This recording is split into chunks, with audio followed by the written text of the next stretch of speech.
Hello and welcome to our YouTube channel Guruji study hub में मैं सूर्यांशी आपका बहुत बहुत स्वागत करती हूँ।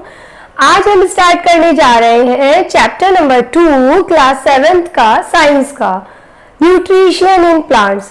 जिसने भी अभी तक हमारे चैनल को सब्सक्राइब नहीं किया है तो प्लीज फॉर डिटेल्स के लिए आप इस चैनल को सब्सक्राइब कर लीजिए और बेल आइकन बटन पे क्लिक कर दीजिए। Thank you so much. चलिए स्टार्ट करते हैं बिना टाइम वेस्ट किए। न्यूट्रिशन इन एनिमल्स, हमने लास्ट पढ़ा था न्यूट्रिशन इन प्लांट्स, राइट, कि plant can prepare their own food by the process of photosynthesis but animals not. There are two types, right, there are two types, autotrophs और heterotrophs. ऑटोट्रोपस are self, खुद से वो बना रहे हैं, ठीक है, तो वो कौन से हैं? प्लांट्स है। और हिटोट्रोपस कौन है? जो हमारे ह्यूमन बीइंग्स हो गए एंड ह्यूमन बीइंग्स और एनिमल्स, ये खुद का खाना खुद नहीं बनाते हैं, ये लोग डिपेंड होते हैं ऑन अदर एनिमल्स और प्लांट्स और एनिमल्स, राइट। चलिए स्टार्ट करते हैं। ओके, देखिए हम इस चैप्टर में क्या क्या रीड आउट करने वाले हैं। Different ways of taking food, right, and ये देखिए डाइजेस्टिव ह्यूमन बीइंग का डाइजेस्टिंग सिस्टम भी हम लोग इसमें रीड आउट करने वाले हैं। बहुत ही इंटरेस्टिंग है, बहुत ही मजा आने वाला है आपको, सीरियसली। चलिए हम लोग स्टार्ट करते हैं। Some animals eat both plants and animals. Recall that all organisms including human require food for growth, repair and functioning for the body. और ह्यूमन बीइंग्स को फूड की नीड क्यों होती है? ताकि वो ग्रो अप कर सके, वो फुल ऑफ एनर्जी से वर्क कर सके, ठीक है, इसलिए फूड की रिक्वायरमेंट होती है। तो animal nutrition includes nutrient requirement, mode of intake of food and its utilisation in the body, right. We have studied in class 6 a food consists of many components, है ना। तो कौन कौन से components है? कार्बोहाइड्रेट्स, प्रोटीन्स, फैट्स, राइट, ये सभी थे। अब हम इसमें पढ़ते हैं ना components of food such as carbohydrates are complex substances and complex substances can not be utilised as such, so they are broken down into simpler substances. The breakdown of complex components of food into simpler substances is called digestion. अब हमारे को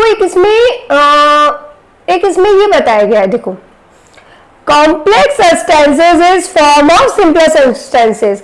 complex substances को इस type से add किया गया है, right, और सिंपलर सब्सटेंसेस इज खुल गए हैं। वो सिंप्लीफाई, किसी को भी सिंप्लीफाई करना हो तो हम उसे खोल देते हैं, right. Next, different ways of taking food. देखिए, the mode of taking food into the body varies in different organisms. Bear and humming birds suck the nectar of plants, infants of human and many other animals feed on mother milk. देखिए different ways होते हैं taking food के। छोटा बच्चा जो होता है, चाहे वो एनिमल का हो चाहे वो ह्यूमन बीइंग का हो, पहले वो बेबी मदर मिल्क पर ही फूड उस पे होता है, मदर मिल्क पे ही वो डिपेंड होता है, ठीक है, क्योंकि उसके तो टिथ भी नहीं होते, तो वो ओनली सक ही कर सकता है, ठीक है। तो snake like Python swallow the animals that they upon. Some aquatic animals filter tiny food particles floating nearby and feed upon them. Activity 2.1 में kind of food और mode of feeding के बारे में बताया गया है। देखिए स्नेल जो है वो स्क्रैपिंग करती है, आंट च्यूइंग करती है, ईगल सिप्लोइंग करती है, लाइस हमिंग बर्ड कैप्चरिंग करती है, ठीक है। लाइस जो होती है, जू होती है, वो हमारा खून चूसती है। It's all about sucking. Mosquito also sucking, butterfly house fly also sucking, ठीक है। हमिंग बर्ड क्या करता है? स्पंजिंग करता है। ईगल क्या करता है? कैप्चरिंग एंड स्वैलोइंग दोनों करता है, राइट। नेक्स्ट, अमेजिंग फैक्ट क्या है? देखो स्टारफिश हमें गिवन है। स्टारफिश क्या करती है? स्टारफिश कैसे खाना खाती है? स्टारफिश अपने जब भी उसको खाना खाना होता है तो वो अपने पेट को खोल देती है। जस्ट इमेजिन लाइक अपने पेट को खोल के फिर वो खाना खाती है। देखिए कितना इंटरेस्टिंग है, पढ़ने में कितना मजा आ रहा है, क्या अमेजिंग फैक्ट है, right. Starfish feeds on animals covered by hard shells of calcium carbonate. After opening the shell, the starfish pops out its stomach through its mouth to eat the soft animal inside the shell. The stomach then goes back into the body and the food is slowly digested. Clear my points? Let's see. Next देखिए, digestion in humans.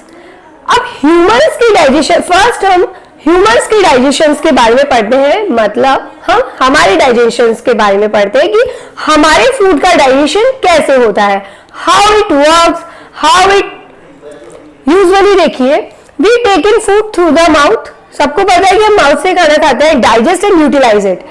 The unused parts of the food are defected. Have you ever wondered what happens to the food inside the body? The food passes through a continuous canal which begins at the buccal cavity and ends at the anus. The canal can be divided into various compartments. The buccal cavity, food fiber, esophagus, stomach, small intestine, large intestine, ending in the rectum, the anus. Is it not a very long path? These parts together form the alimentary canal, which is known as digestive tract. Clear my points? The food components gradually get digested as food travels through the various compartments. The inner walls of the stomach and the small intestine and the various glands associated with the canal, such as salivary glands, the liver and the pancreas secrete digestive juices. So the digestive juices convert complex substances of food into simpler ones. The digestive tract and the associated glands together constitute the digestive system. देखिए, अब मैंने अभी आपको ये read out करके बताया। I don't think so कि आपको अच्छे से अंडरस्टूड हुआ होगा, राइट। अब हम इस डायग्राम के थ्रू समझते हैं। डायग्राम के थ्रू समझने में बहुत ही इजीली वे में हमें ये सब चीजें समझ में आएंगी। देखिए, फर्स्ट होता है, हम लोगों ने यहाँ से खाना खाया, राइट। अब buccal cavity and salivary gland में हम लोगों का खाना गया, ठीक है। नेक्स्ट, ये जो पाइपलाइन दिख रही है, ये क्या है, ऑइसोफेगस है। उसके बाद में ये खाना ऑइसोफेगस के थ्रू हमारे स्टमक में गया। देखिए, हमारे स्टमक में आ गया। स्टमक में आके ये प्रोसेसिंग इस टाइप से होती है। स्टमक में आके ये पैंक्रियाज में गया, देन स्मॉल इंटेस्टाइन में, देन लार्ज इंटेस्टाइन में, देन लास्ट रेक्टम में जाके अनस में गया, ठीक है।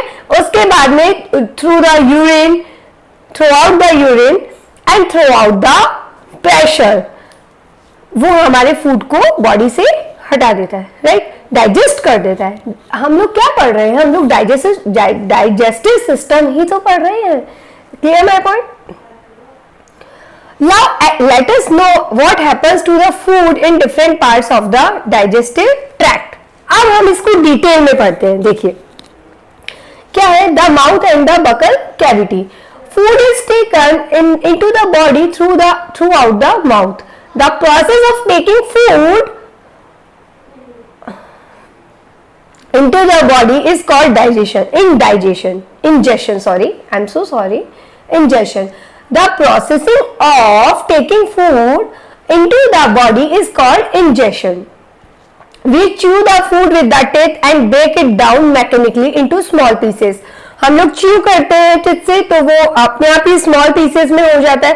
तो each tooth is rooted in a separate socket in the gums. Our teeth vary in appearance and perform different functions. Accordingly they are given names. Accordingly हमने इनको नेम भी दिया हुआ है। अभी हम समझते हैं। देखिए, starting milk teeth and permanent teeth. There are two types of teeth, milk teeth और permanent teeth. Do you remember about falling off your teeth some years ago? आप लोगों की टिक तो मतलब 6 साल 7 साल की उम्र में वो चले जाते हैं दांत दूध की, और हमारे परमानेंट टीथ आ जाते हैं। तो the first set of teeth grows during infancy and they fall off at the age between 6 to 8 years. So these are termed milk teeth. The second set that replace them are the permanent teeth. The permanent teeth may last throughout life and or fall during old age or due to some dental diseases. देखिए, अब हम activity करते हैं। Wash your hand, look into the mirror and count your teeth. तो use your index finger to feel the teeth. ये आपको activity घर पे करनी है, ठीक है। तो how many kinds of teeth could you find? Take a piece of an apple, sorry, take a piece of an apple और ब्रेड और and eat it. Which teeth do you use for biting and cutting and which one for piercing and tearing? Arrangement देखते हैं teeth का। Arrangement of teeth and different type of teeth. See, जो हमारे last के teeth है, these are called molars. उससे पहले वाले प्रीमोलर्स, उससे पहले वाले canine, एंड जो हमारे ये दिखते हैं ये वाले टीथ, these are incisor. ठीक है।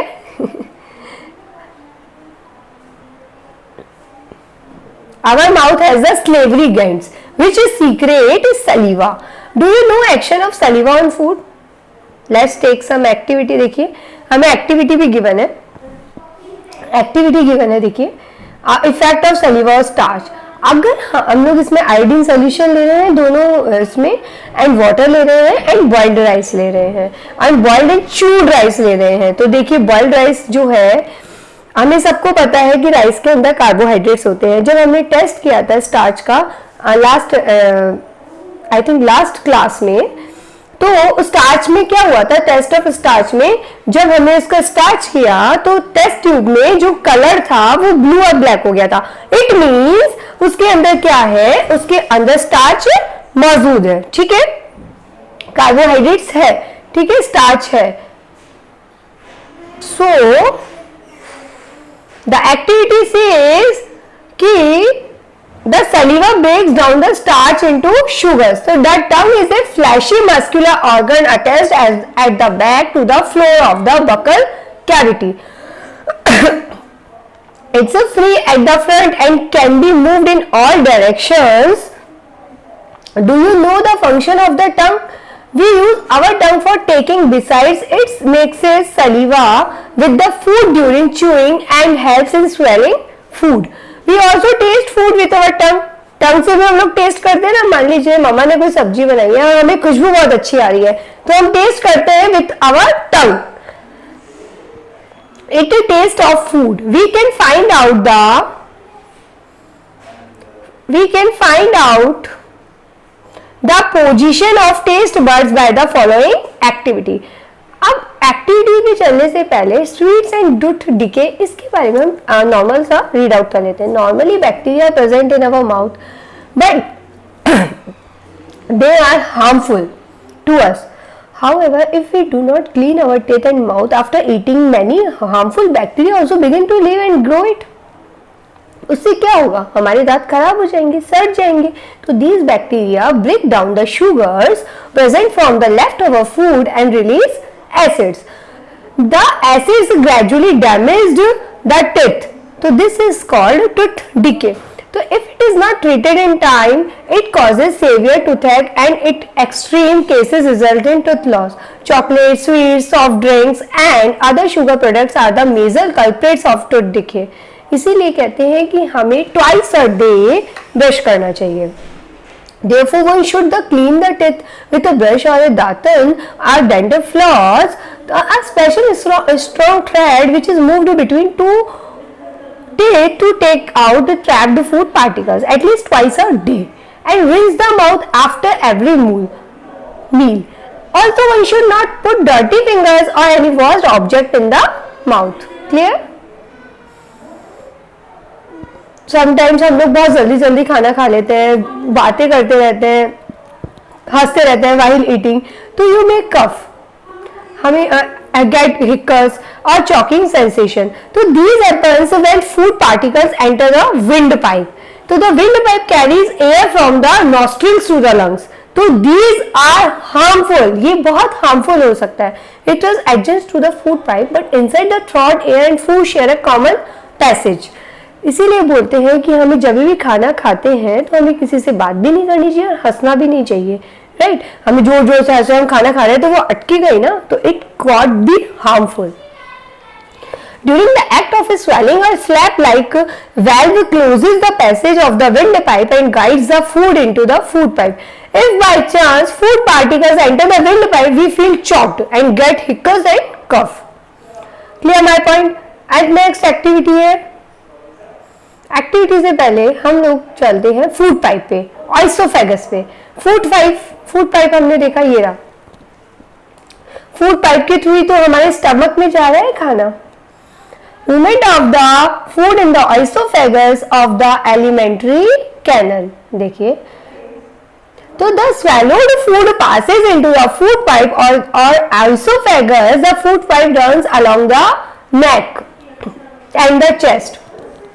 Neck, then chest, then stomach. So food is pushed down by the movement of the fall of the food pipe. Actually, this movement takes place throughout the alimentary canal and pushes the food downwards. At times, the food is not accepted by our stomach and is vomited out. Recall the instances when you vomited after eating and think of the reason for it. Discuss with your parents and teacher. हम लोग कभी जरूरत से ज्यादा खाना खा लेते हैं तो हमारा स्टमक हमें इसके लिए अलाउ नहीं करता. अगर हमने ज्यादा खाना खा लिया तो हमें वॉमिट हो जाएगी, क्योंकि हमें जितना चाहिए हम उतना ही तो करेंगे ना. हमसे कोई जबरदस्ती करता है तो क्या होता है, वॉमिटिंग हो जाती है. इसीलिए हम लोग अपने अकॉर्डिंगली खाना खाते हैं, राइट? देखिए, The stomach is a thick-walled bag. Its shape is like a flattened J and it is the widest part of the alimentary canal. It receives food from the food pipe at one end and opens into the small intestine and at the other. The inner lining of the stomach secretes mucus, hydrochloric acid and digestive juices. The mucus protects the lining of the stomach. So the acid kills many bacteria that enter along with the food and makes the medium in the stomach acidic and helps the digestive juices to act. अगर कोई harmful substances जला भी गया है तो हमारी body के अंदर इतनी ज़्यादा ह्यूमिडिटी होती है, ह्यूमिडिटी नहीं, हमारी जो बहुत जो स्ट्रॉन्ग जो हमारी क्या बोल सकते हैं उसे, स्ट्रॉन्ग जो हमारी इम्यूनिटी सिस्टम होता है वो इतना स्ट्रॉन्ग होता है कि उसको ऑब्जर्व कर लेता है, ठीक है. And the medium in the stomach acidic and helps the digestive juices to act. तो the digestive juices break down the proteins into smaller substances. The small intestine is highly coiled and is about 7.5 meters long. Just imagine, small intestine highly coiled होती है और about 7.5 meters ये कितनी long होती है. It receives secretions from the liver and the pancreas. So besides its wall also secrete juices. So the liver is a reddish brown gland situated in the upper part of the abdomen on the right side. It is the largest gland in the body. It secretes bile juice that is sorted in a sac called the gallbladder. Gallbladder के अंदर वो shift होती है. तो the bile plays an important role in the digestion of fats. The pancreas is a large cream-colored gland located just below the stomach. So the pancreatic juice acts on carbohydrates. Pancreatic juice किसको juice जो होता है वो किसको act करता है? Carbohydrates को, proteins को एंड फैट्स को, and changes them into smaller forms.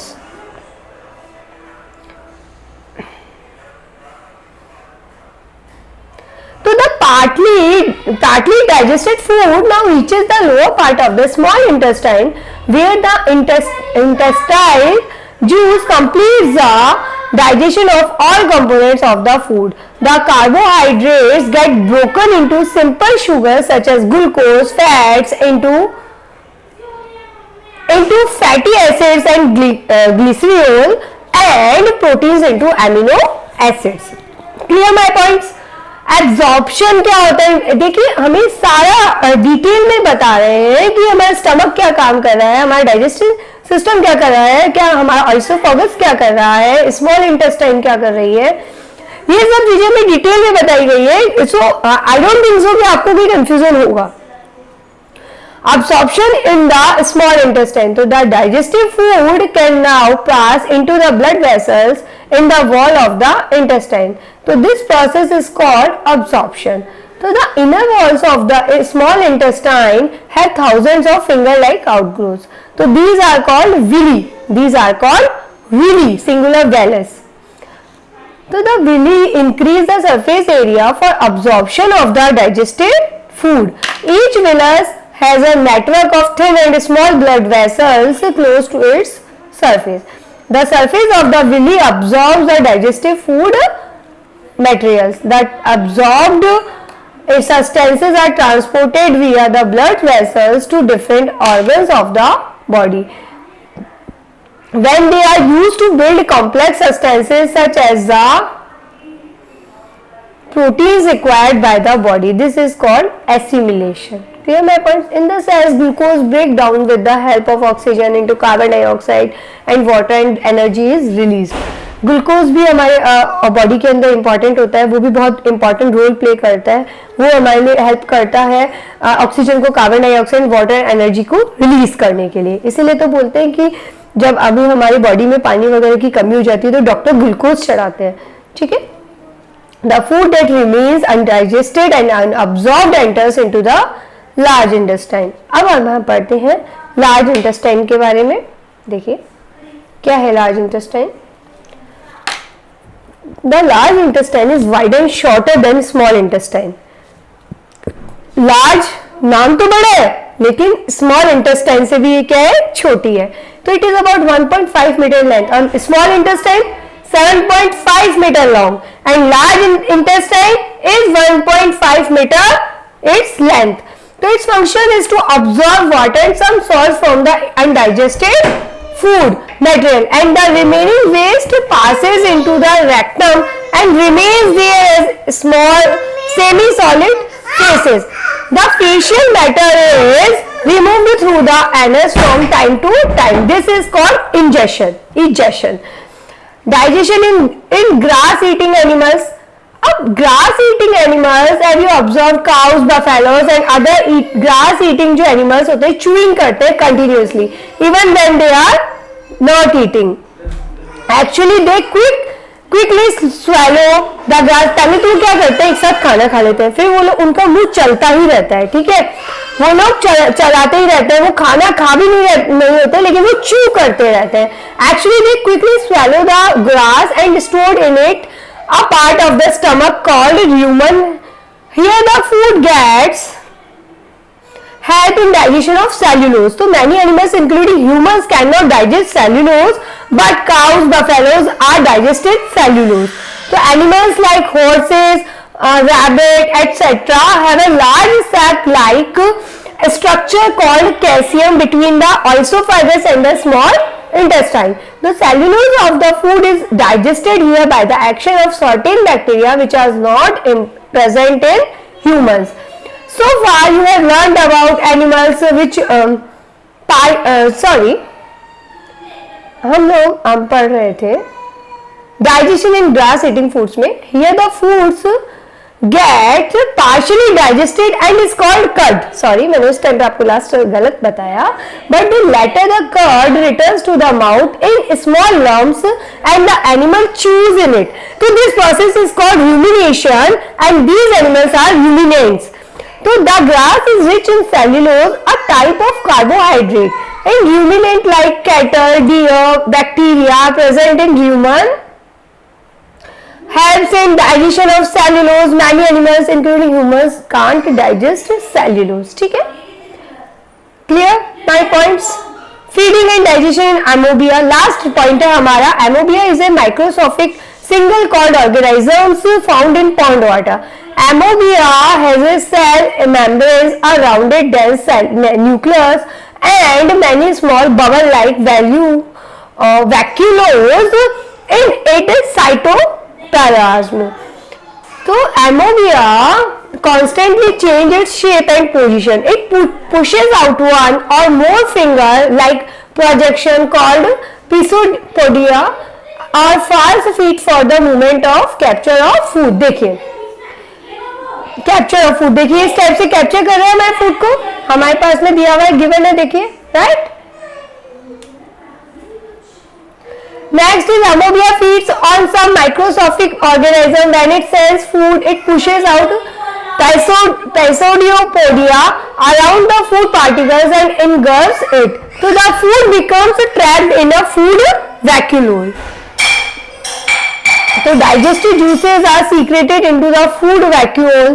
So they act on the food and break it down into simpler substances. So gradually the digested food is absorbed. The absorbed substances are used for growth, maintenance and multiplications. ठीक है, तो undigested residue of the food is expelled outside by the vacuole. So the basic process of digestion of food is release of energy is the same in all animals. Later chapter we will learn about transport of foods absorbed by the intestine to the various parts of the body. So here complete our chapter. देखिए एक हम इसमें diarrhoea के बारे में बताया गया है, हम उसे और देख लेते हैं. Sometimes you may experience the need to pass watery stool frequently. The condition is known as diarrhea. It may caused by an infection, food poisoning or indigestion. एक disease है डायरिया जो हमें किससे होती है, caused by infection, food poisoning, indigestion से होती है. It is common, very common in India, particularly among children. So under severe conditions it can be fatal. So this is because of the excessive loss of water and salts from the body. Diarrhea should not be neglected. Even before a doctor is consulted, the patient should be given a plenty of boiled and cooled water with a pinch of salt and sugar dissolved in. This is called oral rehydration. हम ORS का जो घोल पीते हैं कि कई बार हमें loose motion and vomiting वगैरह हो जाती है, तो हमें मम्मा पापा ORS का जो हमें मिक्सचर देते हैं. This is oral rehydration. So here are complete our chapter. अगर आपको कुछ भी प्रॉब्लम है इस चैप्टर में तो मुझे प्लीज कमेंट बॉक्स में बताइए. I will sort it out, will be the next video. So आप हमारे चैनल को सब्सक्राइब कीजिए. अगर आपको ये मेरा वीडियो पढ़ाया हुआ अच्छा लगा है तो प्लीज इसे सब्सक्राइब कीजिए और पढ़ते रहिए. Thank you.